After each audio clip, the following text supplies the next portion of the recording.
KPK menetapkan 3 tersangka dalam kasus dugaan korupsi Sistem Proteksi Tenaga Kerja Indonesia di Kementerian Tenaga Kerja dan Transmigrasi tahun anggaran 2012. KPK menegaskan pengusutan kasus yang sempat menyeret nama Muhaimin Iskandar ini tidak ada kaitannya dengan kontestasi politik saat ini. Komisi Pemberantasan Korupsi telah menetapkan 3 tersangka kasus dugaan korupsi Sistem Proteksi Tenaga Kerja Indonesia di Kementerian Tenaga Kerja dan Transmigrasi. 2 tersangka diantaranya sudah ditahan KPK, yakni Reina Usman, mantan pejabat Kemenaker Trans sekaligus politisi PKB, dan Inyoman Darmanta, pejabat Kemenaker saat ini. KPK menyebut korupsi ini bergulir pada tahun 2012 di mana Reina Usman saat itu menjabat sebagai Dirjen Pembinaan Penempatan Tenaga Kerja dan Transmigrasi di bawah Menteri Tenaga Kerja Muhaimin Iskandar yang saat ini maju sebagai calon wakil presiden di Pilpres 2024. Meski demikian, KPK menegaskan penanganan kasus ini tidak ada kaitannya dengan kontestasi politik saat ini. Sebab kasus ini sudah diselidiki KPK sejak tahun 2019. Perkara ini tidak ada hubungannya ya dengan kontestasi politik saat ini ya, karena saya khawatir ketika teman-teman menyangkut pautkan dengan Kementerian Ketenagakerjaan terus langsung menyinggung seolah-olah ini jadi politis. Ini perkara lama sebetulnya ya, dilakukan penyelidikan sehingga saya itu udah di jilid pertama saya sekitar 2019 kalau nggak salah itu kan, karena ada COVID ya sempat tertunda selama 2 tahun. Ini juga tempus delictinya ini di berbagai daerah juga dan juga di Malaysia kalau tidak salah ya. KPK juga menegaskan pemeriksaan Muhaimin Iskandar sebagai saksi pada September 2023 merupakan hal yang wajar. Sebab Caimin menjabat sebagai Menaker Trans saat korupsi itu terjadi. Nah, kejadiannya sendiri kan terjadi pada tahun berapa sih? 2012 ya, tahun anggarannya kan 2012 kan. Jadi saya pikir sudah clear ya, jadi nggak ada hubungannya apakah ini nanti akan dipanggil dan ya, kalau nggak salah sudah diklarifikasi mungkin ya pada sebagai saksi ya pada saat penyidikan kan seperti itu.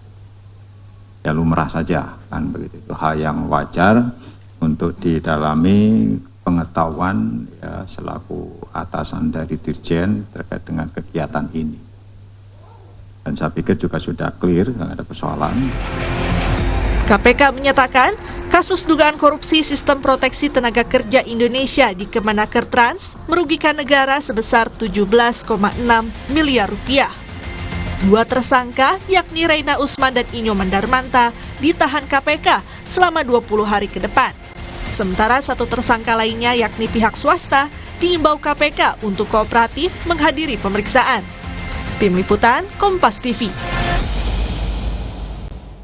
Perkembangan informasi soal kasus dugaan korupsi di Kementerian Tenaga Kerja dan Transmigrasi akan disampaikan jurnalis Kompas TV, Tifal Solesa dari Gedung KPK Jakarta. Tifal, 2 dari 3 tersangka sudah ditahan, lantas bagaimana dengan 1 tersangka lainnya? Sebenarnya bagaimana peran para tersangka dalam kasus ini? Betul bahwa ada 1 tersangka lagi yang masih belum menjalani masa penahanan oleh Komisi Pemberantasan Korupsi. Bahkan kemarin Alexander Marwata selaku Komisioner KPK sudah mengingatkan terhadap 1 nama ini untuk bisa kooperatif pada panggilan berikutnya untuk menjalani pemeriksaan dengan status barunya sekarang sudah sebagai tersangka dalam dugaan korupsi pengadaan Sistem Proteksi Tenaga Kerja Indonesia di lingkungan Kementerian Ketenagakerjaan dan Transmigrasi atau Kemenaker Trans tahun 2012 yang saat itu masih dalam wewenangan dari Presiden Susilo Bambang Yudhoyono waktu itu. Dan 1 nama tersebut adalah atas nama karunia dari pihak swasta, lebih lengkapnya lagi yang merupakan Direktur PT Adi Inti Mandiri, sementara untuk 2 tersangka lainnya sudah menjalani masa penahanan. Tadi juga sudah sempat disampaikan bahwa nama Direktur Jenderal Pembinaan dan Penempatan Tenaga Kerja dan Transmigrasi Kemenaker Trans 2011-2015 Reina Usman lalu pejabat pembuat komitmen dalam proyek tersebut atas nama I. Nyoman Darmanta sudah menjalani masa penahanan sejak kemarin di tanggal 25 Januari 2024 hingga 13 Februari mendatang. Selama 20 hari begitu terhitung di rutan Komisi Pemberantasan Korupsi. Soal peran dari masing-masing ini kalau merujuk dari keterangan yang disampaikan Alexander Marwata mewakili KPK dalam keterangan pers kemarin di tanggal 25 Januari 2024 disampaikan saat itu bahwa untuk perannya masing-masing ini ditempatkan secara khusus begitu ya sesuai dengan tupoksinya, terutama dalam hal ini atas nama Karunia. Kalau dalam runutan kronologinya Karunia ini disebut ini mengondisikan adanya dua perusahaan lain yang seolah-olah ikut serta dalam proses lelang proyek dari sistem atau pengadaan sistem proteksi TKI di tahun 2012 itu. Sementara untuk nama lainnya seperti Reina Usman dalam kronologi disebut telah menunjuk nama I. Nyoman Darmanta sebagai pejabat pembuat komitmen untuk kemudian melakukan persiapan untuk menggarap ataupun juga memuluskan penggarapan proyek dari sistem proteksi tenaga kerja Indonesia di Kemenaker Trans, dan disebut ini berhubungan langsung dengan basis utama penempatan TKI di Malaysia dan juga Arab Saudi. Gladys.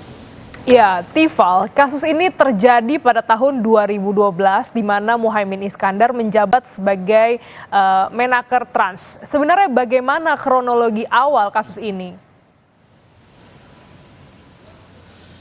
Alexander Marwata saat itu menyampaikan bahwa penyelidikan atas kasus ini dimulai saat itu di tahun 2019 dengan mengantongi sejumlah data-data awal untuk kemudian ditelusuri kepada sejumlah pihak untuk kemudian dikonfirmasi dan didalami lagi lebih lanjut. Kemudian selang 2 tahun ini sempat terkendala begitu karena pandemi COVID-19 sehingga ini sempat menghambat proses penyelidikan hingga masuk ke tahap penyidikannya.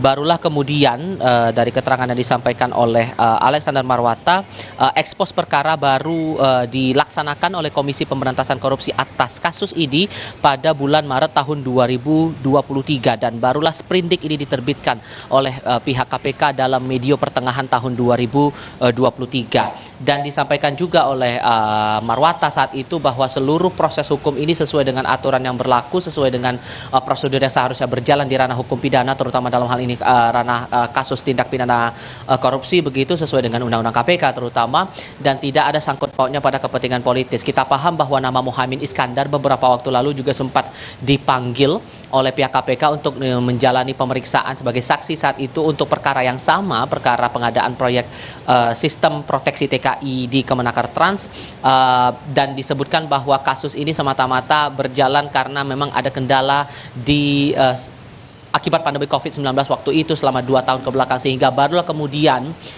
diekspos perkaranya tahun lalu kemudian sprindik berjalan di tahun yang sama dan baru bisa diungkap siapa pelaku-pelaku yang dianggap atau dipandang bisa bertanggung jawab dalam perkara ini di hari kemarin dalam keterangan pers pada tanggal 25 Januari tahun 2024. Ditambah lagi bahwa untuk audit BPK ini semuanya juga sudah disesuaikan lagi dengan aturan yang ada sehingga semuanya ditegaskan kembali oleh Alexander Marwata sudah berjalan sesuai dengan prosedur hukum yang berlaku. Gladys. Terima kasih jurnalis Kompas TV Tifal Solesa langsung dari Gedung KPK Jakarta. Saudara, 10 orang penumpang kapal LCT Bora 5 ditemukan selamat setelah 2 hari mengapung di lautan. Penyidik Direktorat Kepolisian Perairan dan Udara Polda Sulawesi Utara menetapkan nahkoda kapal LCT Bora 5 yang tenggelam di perairan Sitaro sebagai tersangka.